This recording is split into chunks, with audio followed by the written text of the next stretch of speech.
Hello, everybody. I hope everyone is doing well tonight.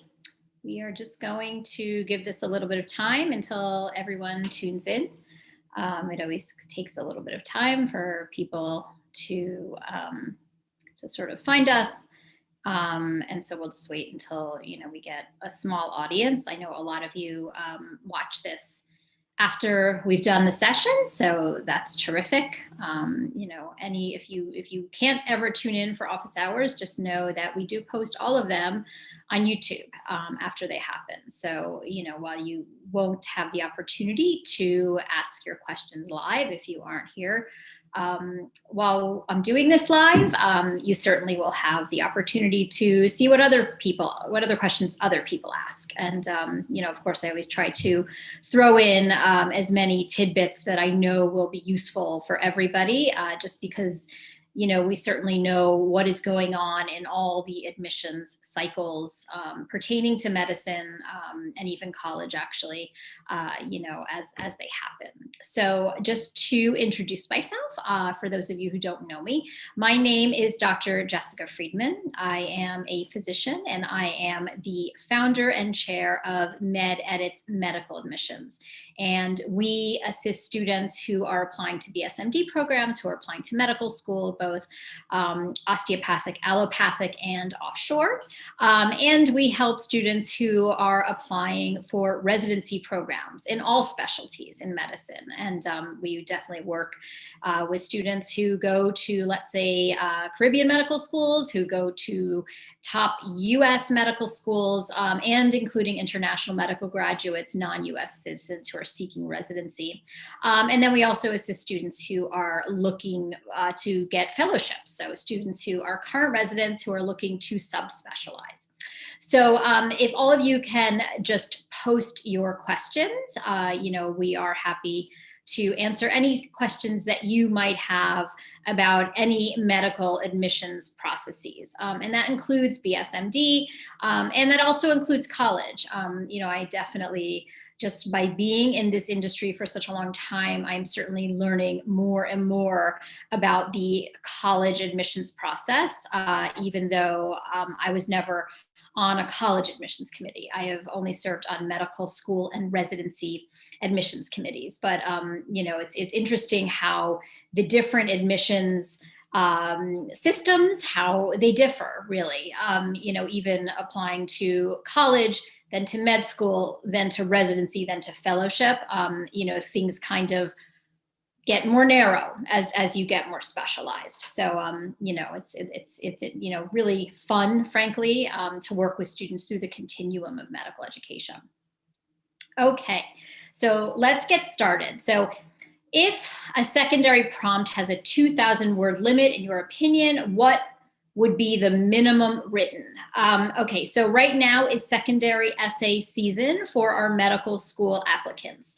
So when you apply to medical school, you submit a primary application that is similar to the Common App in college. It's similar to ERIS in residency, in the regular residency process. And that application, AMCAS, goes to all of your allopathic medical schools, to which you are applying. And then the vast majority of medical schools will ask you to submit secondary essays. So they will send you very specific prompts that are written either because they are a very mission-driven school and they want to make sure that your ideals are aligned with their ideals, or because there are specific things that they have observed throughout the application process that students typically leave out of their applications. And so they have very focused questions to kind of address those gaps. So if a secondary essay has a 2,000 word limit, it really would depend, GN, on what that question was. So for example, an autobiographical prompt, tell us about who you are, write an autobiography, and they give you 2,000 words. They really want you, what they're basically telling you when they give you a 2,000 word prompt is they're telling you that they want you to go into tremendous detail. They don't want you leaving out anything, okay? However, if the prompt is very, very specific, I think 2,000 words is a little too generous. Your application readers are going to see a 2,000-word essay and just be like, "Oh my gosh, there's no way I'm going to read this." So I think that I would try to probably not max out the space if it's 2,000 words, but again, it would really depend on what that prompt was. So if you could, in the chat, just post what the school is and what the specific prompt is, that would allow me to, give you some more nuanced answers to that question. And I think it also, so it's about why this school. Okay. Yeah, that seems a little excessive to me. I would think that you could identify why this school in less space than that. And I think that most students, if they were to max out a 2,000-word why our school essay, they would end up rambling and writing a lot of things that aren't so specific to that school and to their background, right? So the idea in writing a why our school essay is, number one, to come up with specifics, but in number two, it's to offer evidence for your interest in those specifics, right? So just sort of saying, oh, this professor who's doing, cardiovascular research on, lipoprotein B, really interests me, when you have absolutely no background in anything related to that is going to seem disingenuous, versus if you write about things that interest you at the school and you substantiate that with your own pursuits and your own accomplishments. So you definitely want, as much as possible, to kind of back up why you are specifically interested in the things that you choose to identify at that medical school. So I think you can write a why our school essay in way less than 2,000 words. If you could tell me what school that is, I would be curious if you're comfortable doing that. When should secondary applications be complete to be considered early in the process? Terrific question. I can tell you that we are not seeing any medical school interview invitations yet. The earliest medical school interview invitations typically come out in early to mid-August. We might have like one or two in very, very late July for a couple of our students, but the vast majority of interview invitations are going to start coming out sometime in August. That doesn't mean that if you don't get invitations in August, you're not going to be successful. That is not the case. I would say that to be considered early, just to go back to the question, I would say that to be considered early, you would want your secondary applications and essays to be sent in by the end of July. So in roughly 2 weeks, right? So we're halfway through July. That said, it's unrealistic to expect that you're going to get all of your secondary essays in by the end of this month. You want those essays to be quality documents. You want them to be thoughtful. You don't want to rush your work. It's tempting to rush your work, right? Because students will literally their inboxes will be flooded with secondary essay prompts. I mean, most of our students are applying to 25 schools or more, depending on the student. Some maybe 20, depending on who they are, what their background is, and what their goals are, and where they're from. But the vast majority, I would say, are applying to an average of 25 to 30 schools. So assuming that most of those schools have secondary essays, there is simply just no way that you're getting them all done by the end of July, and you shouldn't aim to. Our goal for our students is that they have all their secondary essays completed by Labor Day. That to me is kind of the deadline for secondary essays. Sometimes we'll have some stragglers who might, do some of their secondary essays into September. They still get interviews at those schools, but you're getting on a longer queue if you're doing that, right? So once your application is complete, that's when your application sort of gets on the queue, to be actually evaluated by somebody. So it's really important to think about that. So regarding the why schools essay, do you have advice on what to focus on? Okay, so there are a few things you can focus on. First of all, you can write specifics about the school's curriculum, the school's overall philosophy, their mission, okay? And you want to try to relate those things to your background. If a school, for example, has a real focus on urban health or rural health, you want to try to relate that to your own experiences in medicine or in your own experiences that you've had in those various settings, okay? If you have a specific research interest, again, something that is evidenced by your experiences, that you've written about in your AMCAS, or even something, let's say, that you're doing in this upcoming year that you're really interested in. So you've just started it. For those of you who are taking gap years and doing research, you might want to go to the hospital that is affiliated with the medical school. So at this point, you're looking beyond the medical school website and you're seeing what the medical institution offers with regards to research in that specific discipline, right? So that can be clinical research. That can also be non-clinical research. So, maybe you have a real interest in public health and the school has, has a school of public health, or might not have a school of public health, but they have people on faculty who have MPHs who do work in that area.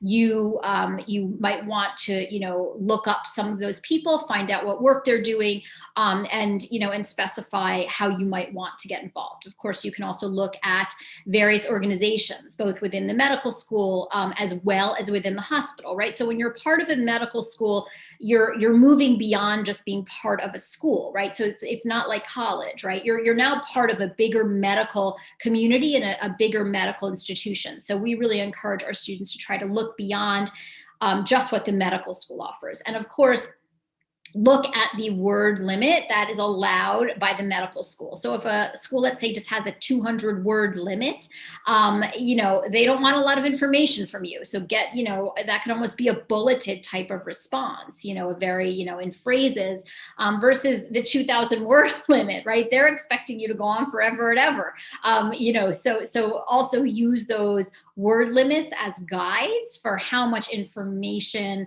the school wants from you. Okay. Are you a fan of telling stories in secondaries when asked about things like diversity and inclusion? Tyler, it depends again on the word limit that is allowed for the essay. So for, a 1,000 word essay, you have room to write stories, right? The prompt may also indicate that they want stories, to kind of illustrate things. So if you're allowed, this space because the school has a really generous prompt, then by all means, using stories to illustrate your points is a wonderful thing to do. So, we love, when our students use vignettes and use stories to kind of illustrate things and, just kind of make things more interesting for the reader. But it isn't absolutely necessary. Again, using stories kind of substantiates and provides that evidence. And we always like to practice what I call evidence-based admissions, right? So to say you're interested in something, and then to provide evidence for that thing, or to say, this is why, this is how I'm different or diverse, right? We like to think of the diversity prompt more in terms of how are you different, right? Or, what sets you apart or what distinguishes you, right? Because many people have a tough time thinking about the diversity elements beyond the traditional roles of what diverse means, right? So again, look at your word limits to sort of point you in the direction of how much detail, how much embellishment, or I don't like the word, sorry, didn't mean to use embellishment. We don't embellish, but like how much sort of, creative license are they allowing you? How sort of cinematic can you make your essays? And cinematic, I mean kind of interesting for the reader, all right? Med school essays really are not the place to necessarily become creative, but when you're telling stories to, kind of make a point, you can become cinematic when you're writing those stories, certainly. Just started M1. Congratulations, Daniel. That's great. Study tips question if that's okay. Any suggestion for how to memorize a huge amount of completely new anatomy terms? Just dive into Anki Dex.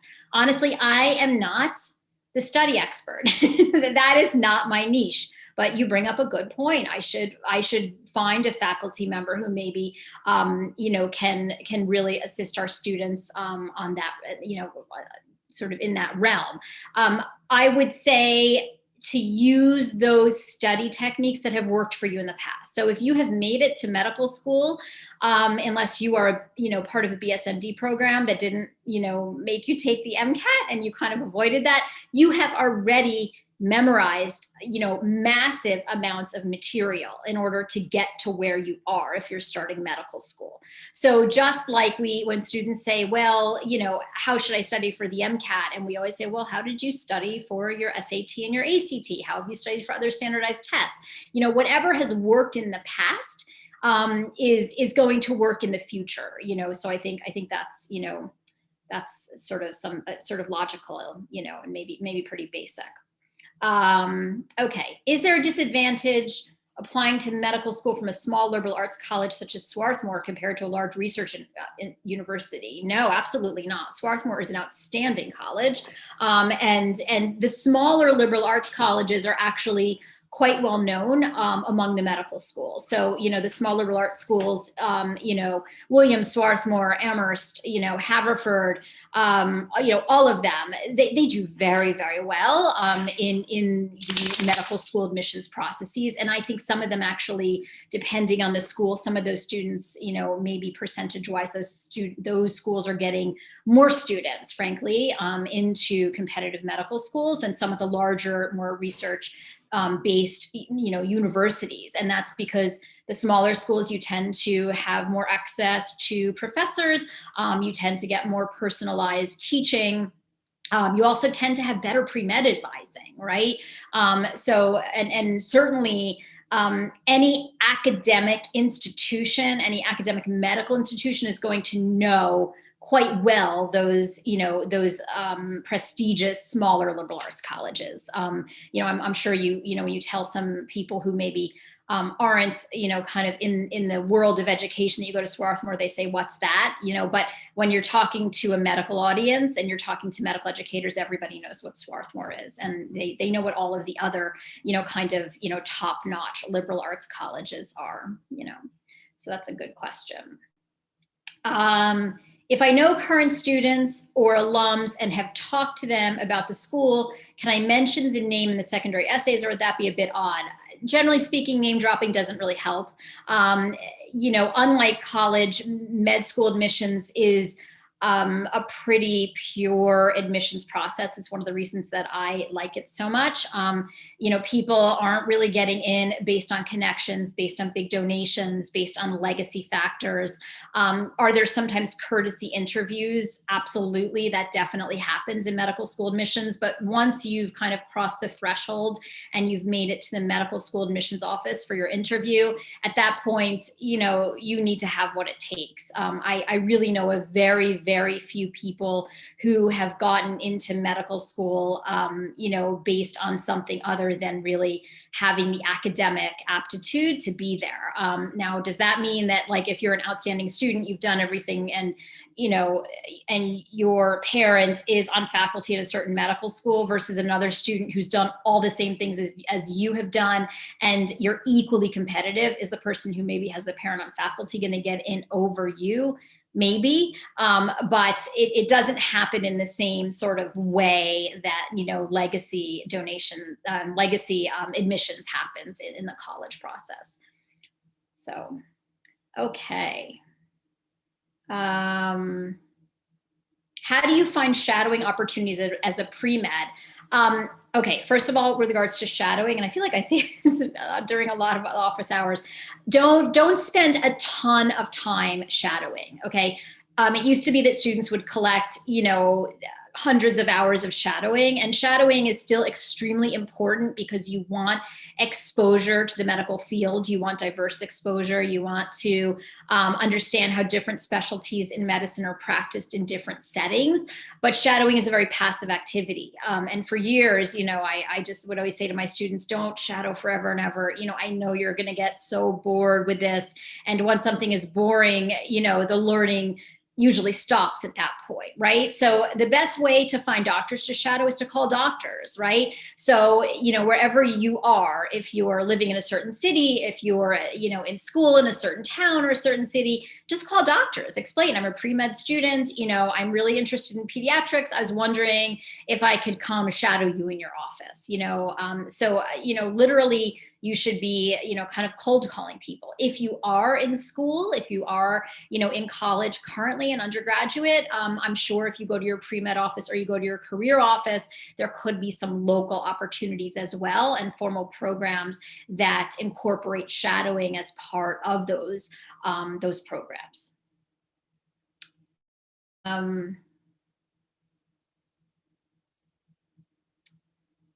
Okay, someone asked, is it safe to use your experience as an FMP? I'm assuming you're talking about a nurse practitioner, and if you could just clarify that, that would be great. I have so many examples from my professional experience in healthcare, but I want to make clear I want to complete med school. I think you mean nurse practitioner. So if you are transitioning from another medical career, in the allied health fields or otherwise, and you want to be a doctor, no one is going to discredit those experiences or, question, well, why didn't you just stick with what you were doing? As long as you sort of explain why you would prefer to be a physician, no one's going to kind of challenge that. So of course, I would imagine that if you were a nurse practitioner and you were working directly with patients as well as with physicians, you probably have a lot of reasons why you would like to be a doctor, why you sort of want to go through with that education, and why you want to make that commitment. So I think it would actually be odd if you didn't mention your experiences in medicine and kind of how those impacted you and influenced you and led you to make this decision. Okay.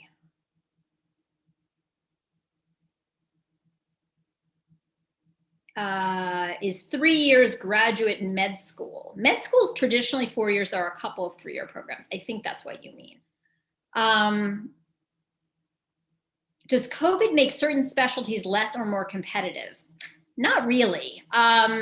We haven't found any differences with regards to the competitiveness for different specialties. COVID, however, has definitely changed the way I anticipate the residency admissions process is going to proceed in the future. And we're already seeing this with medical school to a degree, where students are being offered the option to either do a virtual interview or to do an in-person interview. And we've been asked a lot of questions. If I'm given those options, which do you recommend? I am always a fan of the in-person interview, just because I think that it's kind of easier to make a connection with another person in person versus virtually. I also think that there's, tremendous benefit to actually going to an institution, seeing that institution. But I also think that there are real reasons why students can't do that, why they, maybe can't travel to an institution for an interview, either because of time restraints or, or economic, restraints. So, I don't think anyone is going to be faulted. I don't think there's going to be a huge benefit to doing one, way or another, one mode or another, virtual versus in person. So if a school gives you the choice, you choose the one that you would most like to do, and you choose the mode that's going to be the most comfortable for you, whether that's comfort because, you just get so anxious when you're in person and you like Zoom better, or because, financially it's going to cause too much of a strain and that's going to cause stress, so you choose the mode that is the best for you and where you think you're going to, kind of have the best performance, quote unquote. I would say the same is true for residency. I think that a lot of residency programs might be converting completely to virtual interviews this year. And we will see, residency admissions committees are smaller than med school admissions committees. There are fewer people who actually are doing the work. And, by having virtual interview days, it's a lot less expensive. It's logistically a lot less complicated. So I think it's possible that virtual interviews are here to stay, but we will see. It's possible they will also kind of give those options as well. And then they'll see, which option is most popular. But we have not seen that because of COVID, we haven't seen that impact the competitiveness of any specialties in particular. Okay, let's see. What if your state public school is highly selective? Yeah, this is, UMass is a tough school. we actually had a couple students who ended up going to UMass this year. But I agree with you. UMass is a tough school.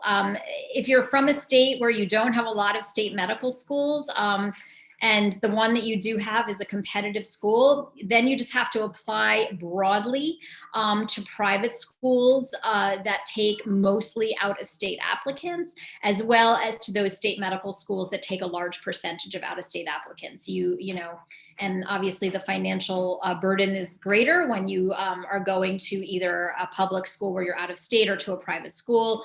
And then you keep your fingers crossed for UMass. UMass is a terrific medical school. If my undergrad institution has grade deflation policy, would all med schools know about it? The college usually attaches a letter explaining the policy with the transcript. Christine, I'm curious, what is that policy exactly? I don't know exactly what that policy is. Certainly there are some schools that have grade deflation. I think that's what you mean, you know, where a certain percentage of students, you know, have to get a B or, you know, even a C. There are some schools that are definitely known for being very, very tough, you know, to get a high GPA. Do the schools know that? The medical schools? Absolutely, they know that. But does that mean that you're still probably going to get screened out if you have a 3.3 and you know, were a chemical engineering major at Berkeley? Yeah, you're probably still going to get screened out if you have, you know, a really low GPA. So that sort of becomes the issue. And this is when you potentially want your pre-med advisor at your school to be making phone calls for you to try to advocate for you to kind of get you beyond that threshold of getting reviewed, just in case you have a GPA that is sort of below a school's, you know, kind of review mark if you get filtered out. Of course, most schools will not publish what those, you know, thresholds are. But as long as your MCAT sort of disproves a lower GPA, and then on top of that, your school is known for, you know, for kind of having grade deflation, all of that is going to help you, of course.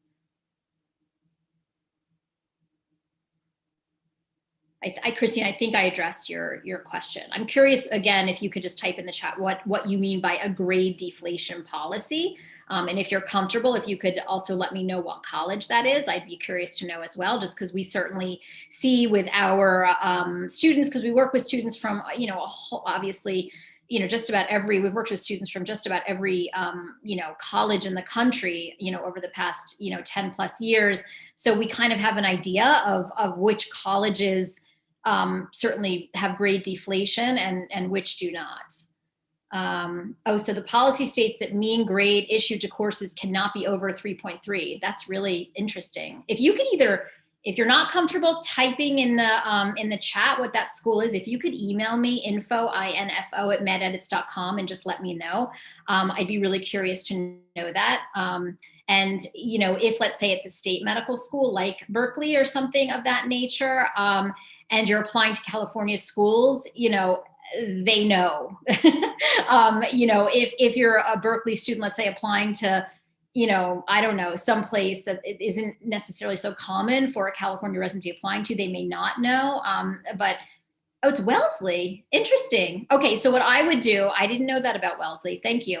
What I would do, Christine, is I would talk to your pre-med advisor at Wellesley and ask, because Wellesley is not a huge school. Again, it's one of these outstanding, you know, smaller liberal arts colleges, which are very well known to medical schools. So I would ask your pre-med advisor, you know, what have been the outcomes for students in the past and how this has impacted them.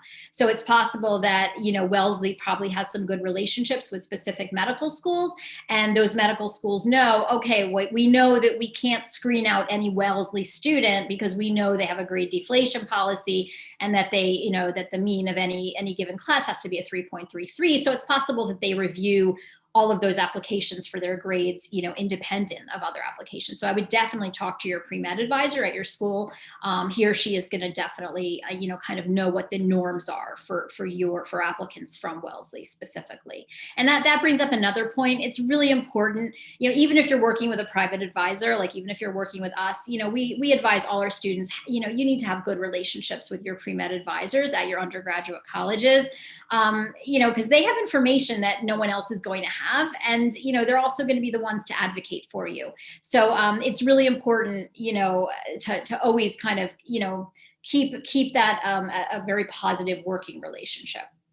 What are your thoughts on UQ Ochsner program, and would you recommend it to most students? The Ochsner program is terrific, actually, and for students who can't get into US medical schools and don't want to consider osteopathic medical schools or want to consider Ochsner along with osteopathic medical schools, the Ochsner students actually do really, really well. And you can look at their match list. And it's one of the offshore medical schools right now that we actually do recommend. And so I'm comfortable with that program, and I'm comfortable with how those students perform on USMLE as well as in the residency match. Realize that if you are going to any offshore medical school, there might be some specialties that simply are just not going to be within reach for you, or they're going to be much, much more difficult for you to get the most competitive specialties, or not so competitive specialties, but in very competitive programs. So that's something it's really important if you choose to go to an offshore medical school, that you kind of go into that regardless of whatever promises they may have, kind of understanding that there might be certain things that are going to be very, very difficult, if not impossible, to obtain coming out of those schools. Okay, we are getting to the end. My concern is that it will look like I'm just checking boxes prior to application, but I've been working full-time up until now. I'm not sure, Drew, if I missed one of your other questions, but working full-time is something that is completely respected by med school admissions committees. I would not worry about that.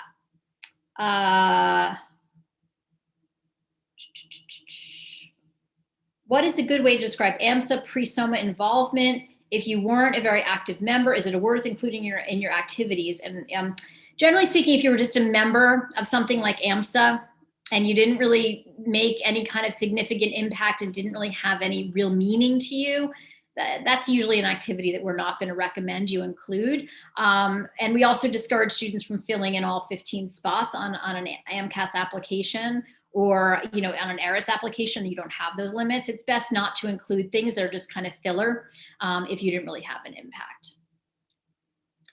Do you think interviews will begin in person again after COVID, or we'll keep it scheduled online? So yeah, so I anticipate, and I already know that virtual interviews are definitely here to stay. I don't know what all medical schools are doing, but we definitely know of medical schools that are offering students the option for one versus the other. So I do definitely think virtual interviews are here to stay for all of these processes, simply because it's, first of all, it's more equitable. Second of all, it's easier for the med schools. It's more cost efficient for the med schools, and just logistically makes things a little bit easier for everybody. So yeah, I think they're here to stay. We'll see. Okay, we're reaching the end. If reapplying to medical school, early decision, how much should I change work activities other than adding my gap year clinical job? Okay, this brings up a couple of different subjects. First of all, early decision is something that we advise sparingly, just because when you apply early decision to one medical school, it makes you late to every other medical school you apply to. Now, there are a couple medical schools in the country that really like their students to apply early decision, but very, very few. So unless you have a pretty good indicator that you're getting accepted to your early decision medical school, this is something we discourage. In terms of should you update your MCAS activities, your work activities, when we do reapplication analyses, we really look at those activities, and we usually have suggestions on how to improve those write-ups. But you don't have to change them just for the sake of changing them. If you are a reapplicant, and you can certainly add on just the activities that are new, for your candidacy this year. How valued are online course certificates? Generally, online course certificates are not highly valued. The courses that are going to be the most highly valued in the grades are those where you took classes, earned grades at four-year universities. Okay, so that is the end for tonight, and I thank you all so much for tuning in, and I encourage you to tune in again next week. And if you have any lingering questions that I did not get to, email them, and I will try to answer them, as soon as we get started next week. So thank you, everybody. Have a terrific weekend. Good luck on whatever, stage of the process you are currently in, and we'll see you next Thursday. Okay, take care.